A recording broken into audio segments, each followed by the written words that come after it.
Hey everyone, welcome back to our channel.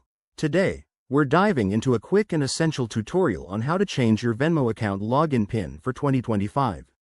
Whether you're beefing up your account security, recovering from a forgotten PIN, or just wanting to update for peace of mind, this step-by-step guide will have you sorted in no time. Let's jump right in. First things first, make sure you have the Venmo app installed on your phone and that you're logged into your account. If you're not, go ahead and log in with your current credentials.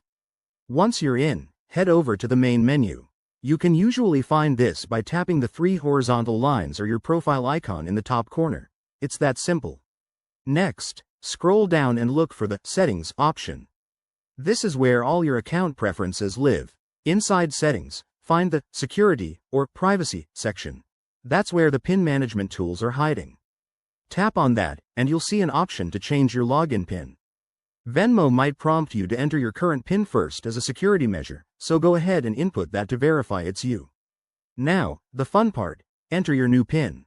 Make it strong. We're talking at least 4 to 6 digits, maybe something memorable but not too obvious like your birth date. After you type in your new PIN, you'll likely need to confirm it by entering it a second time. Once that's done, hit the Save or Confirm button. Venmo will process this quickly, and you should get a confirmation message on screen. To make sure everything worked, log out of your account and log back in using your shiny new PIN. If it goes smoothly, you're all set. Remember, changing your PIN regularly is a smart way to protect your financial info in 2025's digital world. Thanks for watching. If this video helped you out, give it a thumbs up, subscribe for more tech tips, and hit that notification bell. Got questions? Drop them in the comments below. Stay safe and see you in the next one.